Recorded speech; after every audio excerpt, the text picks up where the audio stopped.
खबरों के निष्पक्ष विश्लेषण के लिए सब्सक्राइब करें Jantantra TV and press the bell icon. Never miss any update. Bulletin की शुरुआत करेंगे। कोरोना वायरस की वजह से 4 मई से 2 हफ्तों के लिए लॉकडाउन का तीसरा चरण शुरू होने जा रहा है। हालांकि इसमें लॉकडाउन 2 के मुकाबले कई रियायतें दी गई हैं। गृह मंत्रालय ने रेड, ऑरेंज और ग्रीन जोन में बांटे जिलों के हिसाब से दिशा निर्देश जारी किया है, जबकि कुछ सुविधाएं ऐसी हैं जो हर जोन में बंद रहेंगी। राजस्थान के 8 जिले रेड जोन में हैं। मोबाइल, लैपटॉप, स्टेशनरी और कपड़ों की दुकानें अभी रेड जोन में खुलेंगी। ओपीडी और मेडिकल क्लिनिक खोलने की सुविधा भी रेड जोन में दी गई है। निर्माण कार्य वाले श्रमिक जो साइट पर हैं, निजी दफ्तरों में 33% कर्मचारी, ई कॉमर्स को भी रियायत दी गई है। राजस्थान में कुल 33 जिले हैं, इसमें 8 जिले रेड जोन में हैं, 19 जिले ऑरेंज जोन में हैं और 6 जिलों की हम बात करें तो ग्रीन जोन में बांटा गया है। रेड जोन वाले 8 जिले में जयपुर, जोधपुर, कोटा, अजमेर, भरतपुर, नागपुर, बांसवाड़ा, झालावाड़। ऑरेंज जोन वाले 19 जिलों में टोंक, जैसलमेर, दौसा, झुंझुनू, हनुमानगढ़, भीलवाड़ा, सवाई माधोपुर, चित्तौड़गढ़, डूंगरपुर, उदयपुर, धौलपुर, सीकर, अलवर, बीकानेर, चूरू, पाली, बाड़मेर, करौली, राजसमंद है। ग्रीन जोन वाले 6 जिलों में 12, बूंदी, गंगानगर, जालौर, सिरोही, प्रतापगढ़ है। तो ये तमाम जिले हैं जो ग्रीन जोन में है।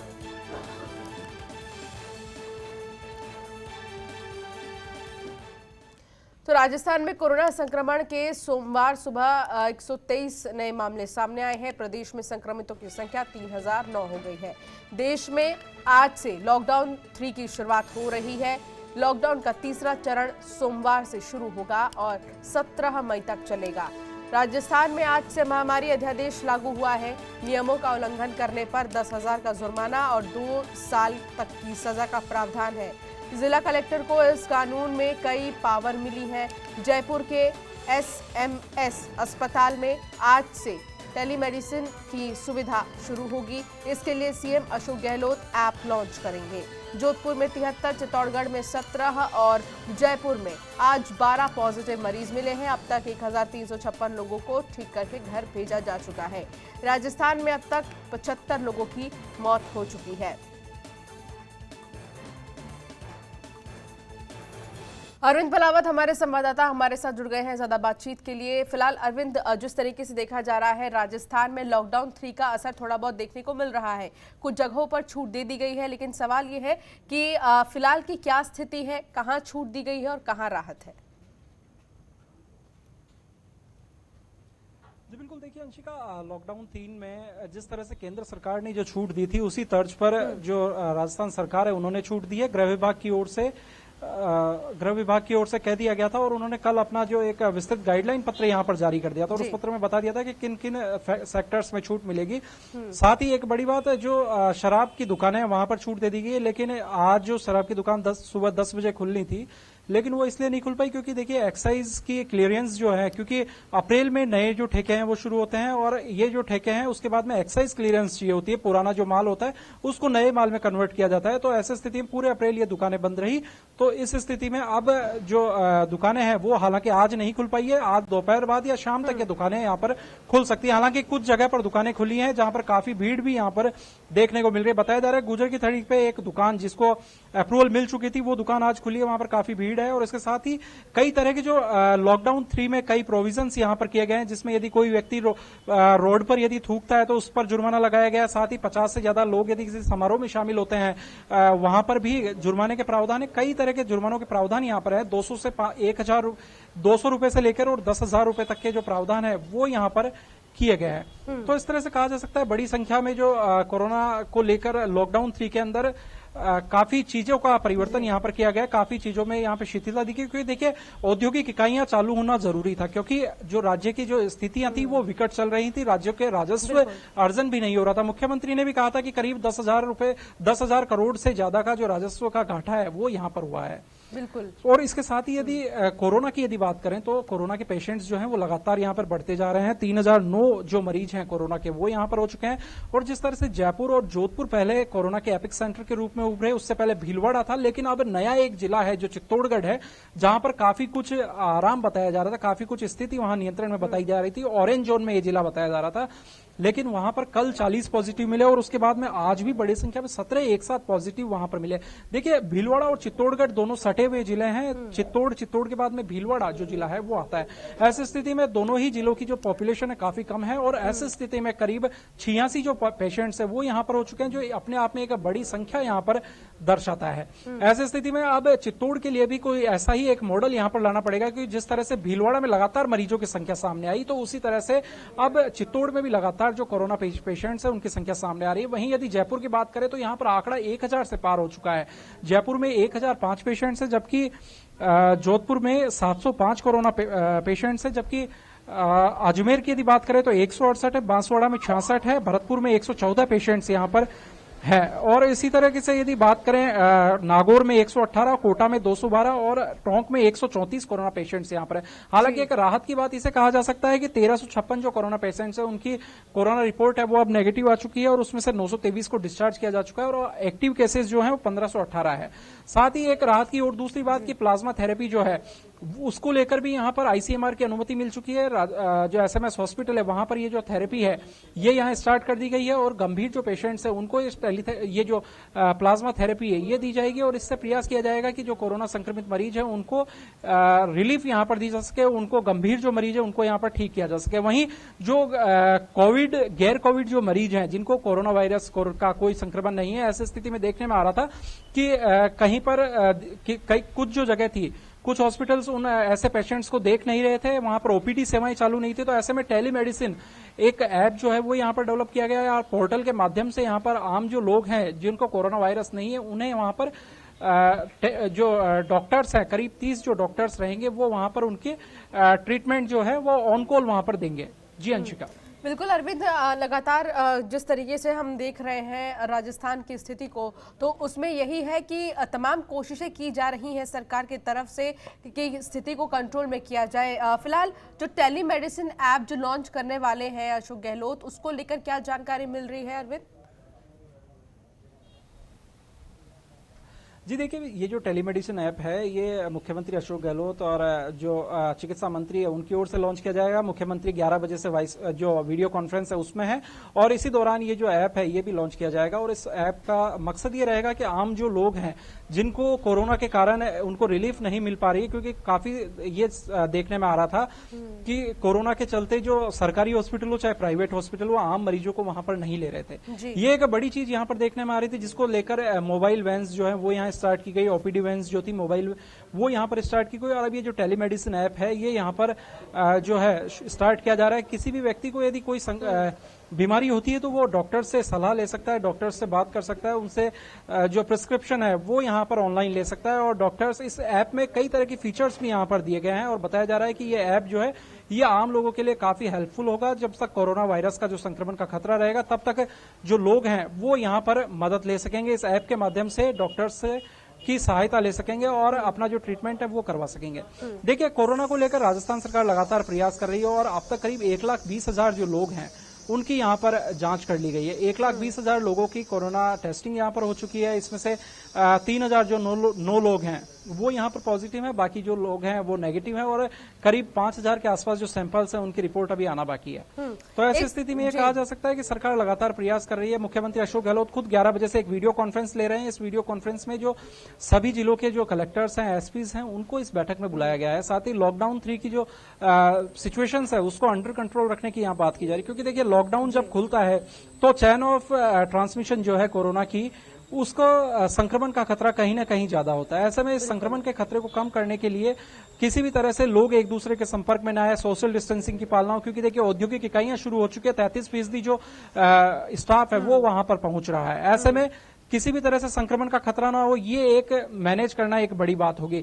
इसलिए जिला कलेक्टर्स हैं, एसपीज हैं, इन सबको यहाँ पर बड़े जो निर्देश है वो यहाँ पर दिए जा सकते हैं और ये चीज कही जाएगी कि किसी भी तरह से जो लॉकडाउन है उसकी पालना कराई जाए। हालांकि लोगों को राहत दी गई है, उस राहत में भी लोगों को सोशल डिस्टेंसिंग की जो पालना है वो कराई जाए, ये एक बड़ी बात यहाँ रहेगी। जी अंशिका, बहुत शुक्रिया इस तमाम जानकारी के लिए। तो लॉकडाउन का तीसरा चरण आज से शुरू हो चुका है। इस दौरान अब सड़कों पर रौनक दिखने लगी है। हालांकि अभी भी उन्हीं व्यक्तियों को बाहर निकलने की इजाजत दी गई है जो या तो बहुत जरूरी काम से जा रहे हैं या अपने ऑफिस में उनकी जाने की बहुत ज़्यादा आवश्यकता है। साथ ही राजस्थान के रेड, ऑरेंज और ग्रीन जोन में अलग अलग व्यवस्थाएं वाहनों के लिए की गई है। हालांकि पहले ही दिन में इन नियमों की धज्जियां भी उड़ती दिखाई दी। रेड जोन में दोपहिया वाहन पर केवल चालक ही जा सकता है, लेकिन कई दोपहिया वाहनों पर दो लोग भी जाते हुए दिखाई दिए। इसके साथ ही चौपहिया वाहनों के लिए भी अधिकतम सवारियों की संख्या निश्चित की गई है। राजस्थान में लॉकडाउन का तीसरा चरण आज से शुरू हो चुका है और इस दौरान जो सभी तरह की जो आर्थिक गतिविधियां हैं उसमें कुछ कुछ हिस्सों में वहां पर छूट दी गई है। और जिस तरह से केंद्र सरकार ने 3 जोन बनाए थे, रेड जोन, ऑरेंज जोन और ग्रीन जोन, उसी तर्ज पर राजस्थान सरकार ने भी उसी जो गाइडलाइन केंद्र की ओर से जारी की गई थी, लगभग वही गाइडलाइन यहाँ पर जारी की गई है। हालांकि एक बड़ी चीज़ यहाँ पर की गई है कि जो शराब की दुकानें हैं वे आज से खुल जाएंगी। इसके साथ ही जो प्राइवेट ऑर्गेनाइजेशन है उनको 33% कर्मचारियों के साथ काम करने के लिए कहा गया है। साथ ही सोशल डिस्टेंसिंग की पालना करने की बात भी कही गई है।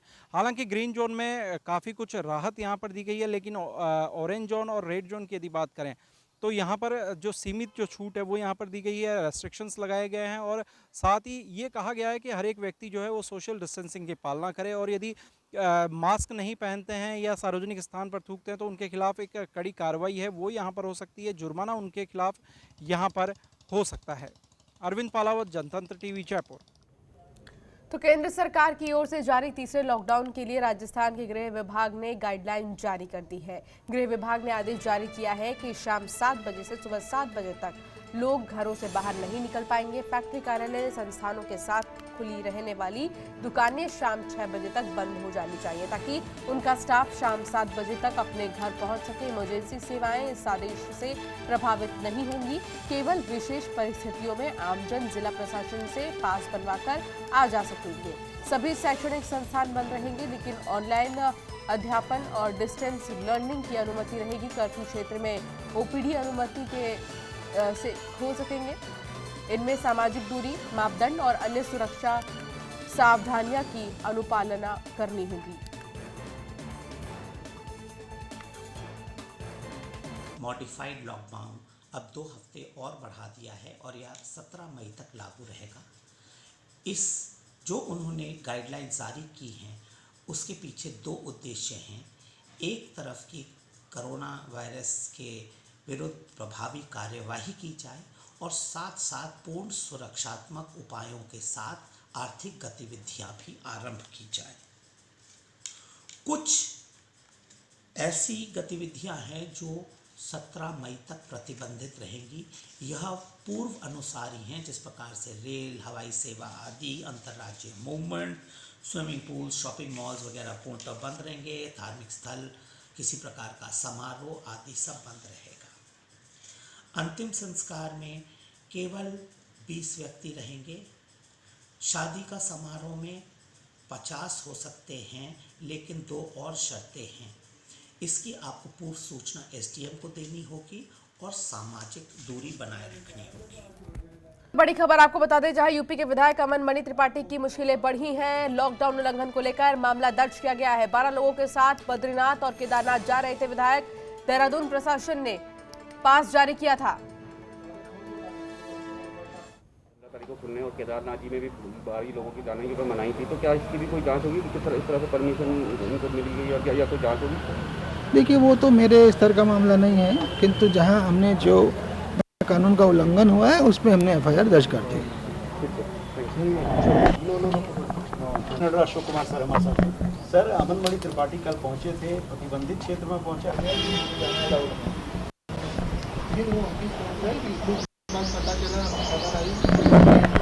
चला मैक्सिमम नो अलाउड है, तो उसको देखते हुए फिर हमने जो होने की रहती थाना जनपद के एरिया में एफआईआर दर्ज कर दी जाने के बाद। और जो हमारे आपदा अधिनियम है, डिजास्टर मैनेजमेंट एक्ट और जो एपिडेमिक महामारी अधिनियम का वो नहीं है, तो संबंधित जिलाधिकारी वगैरह इसका जवाब देते हमें। तो आपको बता दें, पूरा मामला लॉकडाउन के उल्लंघन का है, जहां विधायक अमन मणि त्रिपाठी की मुश्किलें अब बढ़ गई हैं। यूपी के विधायक हैं अमन मणि, उनकी मुश्किलें बढ़ी हैं। लॉकडाउन उल्लंघन को लेकर इन पर मामला दर्ज किया गया है। 12 लोगों के साथ बद्रीनाथ और केदारनाथ जा रहे थे विधायक, जिसके बाद ये मामला दर्ज किया गया। तो जम्मू कश्मीर के हंदवाड़ा में सुरक्षा बलों और आतंकियों के बीच एनकाउंटर में 21 राष्ट्रीय राइफल्स के commanding colonel officer Ashutosh Sharma, major Anuj Sood समेत 5 लोग शहीद हो गए। प्रधानमंत्री नरेंद्र मोदी और सुरक्षा की अगर हम बात करें तो जितने भी कर्मी हैं उन्होंने भी इस पर दुख जताया है। रक्षा मंत्री राजनाथ सिंह ने शहीदों को श्रद्धांजलि दी है। हम आपको शहीदों की 2 तस्वीरें दिखा रहे हैं। पहली तस्वीर राजस्थान के जयपुर से है। तस्वीरों में दिखने वाला परिवार शहीद आशुतोष शर्मा का है, जिन्होंने देश के लिए हंसते हंसते अपने प्राणों की आहुति दी थी। परिवार वालों को आशुतोष की शहादत पर गर्व है। तस्वीर में आशुतोष के भाई पीयूष शर्मा और कर्नल आशुतोष शर्मा की पत्नी पल्लवी शर्मा है। दूसरी तस्वीर भी राजस्थान के जयपुर से ही है, जहां शहीद जोगिंदर सिंह सोलंकी का पार्थिव शरीर जाट रेजिमेंट लाया गया है। यहां उन्हें अंतिम सलामी दी जाएगी। यहां उनके परिवार वाले भी मौजूद हैं। तो ये 2 तस्वीरें हम आपको दिखा रहे हैं राजस्थान की, जहां हाल ही में हुए एनकाउंटर में 2 शहीदों की ये तस्वीर है। इस बीच बड़ी खबर आपको बता दें, जहां शेयर बाजार में भारी बिकवाली हुई है। सेंसेक्स 1768 अंक टूटा तो निफ्टी 503 अंक गिरा है। शेयर बाजार में भारी बिकवाली, सेंसेक्स 1768 अंक टूटा तो निफ्टी की अगर हम बात करें तो 503 अंक गिरा है। तो साफ तौर पर देखा जा रहा है कि शेयर बाजार में भारी बिकवाली देखी गई। अंशु पवार हमारी संवाददाता हमारे साथ जुड़ गई हैं। अंशु, क्या कुछ जानकारी मिल पा रही है? अंशिका, जिस तरह से आपने कहा कि बाजार में भारी बिकवाली के साथ कामकाज हो रहा है, बिल्कुल ये सही बात है। शेयर बाजार में इस समय भारी बिकवाली देखने को मिल रही है। 1769 अंकों की कमजोरी के साथ सेंसेक्स 31,948 के स्तर पर कामकाज कर रहा है, जबकि 503 अंक टूटकर 9,365 माफ कीजिएगा 56 अंकों की गिरावट इसमें भी निफ्टी में भी दर्ज की जा रही है। बात करें इस बिकवाली की वजह की, तो जो ग्लोबल क्यूज हैं वो आज भारतीय शेयर बाजार के लिए काफी नेगेटिव बने हुए हैं, जिसकी वजह से जो इंडियन मार्केट्स हैं उसमें कमजोरी के साथ ट्रेड हो रहा है। आपको बता दें कि जो एशिया का शेयर बाजार है कॉस्पी, उसमें 1.80% की गिरावट दर्ज की गई है। हालांकि आज चीन और जापान के शेयर बाजार बंद है, लेकिन जो SGX निफ्टी है उसमें आज के सेशन में 0.30% की बढ़त के साथ कामकाज हो रहा है। लेकिन चूंकि अब हम तिमाही नतीजों के महीने में कामकाज कर रहे हैं, तो ऐसे में अमेरिकी बाजार में भी भारी बिकवाली का दबाव देखने को मिल रहा है। शुक्रवार को अगर बात करें तो अमेरिकी बाजार जो है डाउ जोन्स, उसमें 625 अंकों की गिरावट हमने दर्ज की गई थी। वापस आए घरेलू बाजार की बात करें तो लगातार वीकनेस इसमें बनी हुई है, और आज जो सबसे ज्यादा कमजोरी देखने को मिल रही है वो बैंकिंग, मेटल, ऑटो और IT शेयरों में है। HDFC bank, ICICI, Kotak Mahindra bank, axis bank सबसे ज्यादा बाजार पर दबाव बना रहा है। साथ ही साथ मेटल शेयरों में भी तेज बिकवाली के साथ कामकाज हो रहा है। रुपए की अगर बात करें तो इसमें भी आज के सेशन में गिरावट देखने को मिली है। डॉलर के मुकाबले रुपया 75-73 के लेवल्स पर खुला था, जो कि गुरुवार को 75.10 के लेवल पर बंद हुआ था। निफ्टी बीते 4 सत्रों से इसमें 700 अंकों की बढ़त देखने को मिली थी, लेकिन आज जिस तरह से कोरोना के मामलों में इजाफा होता जा रहा है, तिमाही नतीजों की शुरुआत हो चुकी है, और चूंकि अब अप्रैल महीने में और इनफैक्ट जो जनवरी से अप्रैल का दौर रहा है उसमें कामकाज बहुत ज्यादा प्रभावित हुआ है कोरोना की वजह से, और उसका अब इम्पैक्ट नजर आने लगा है। कंपनियां अपने नतीजे पोस्ट कर रही हैं, जिसमें बहुत ज्यादा फायदे में नहीं रही हैं कंपनियां।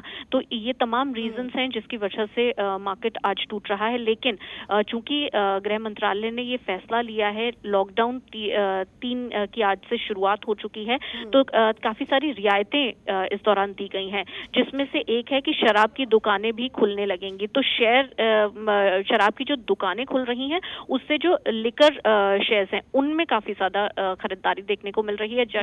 जैसे कि GM ब्रूअरीज हो गया, रेडको खेतान, इनमें 6 से 7% की बढ़त के साथ कामकाज हो रहा है। यानी कि ये जो तमाम शेयर हैं इसमें काफी ज्यादा खरीदारी हो रही है। यूनाइटेड स्पिरिट एक और लिकर शेयर, इसमें भी आज खरीदारी देखने को मिल रही है। लेकिन फिलहाल जो सेंसेक्स और निफ्टी की स्थिति बनी हुई है उसमें भारी बिकवाली के साथ कामकाज हो रहा है।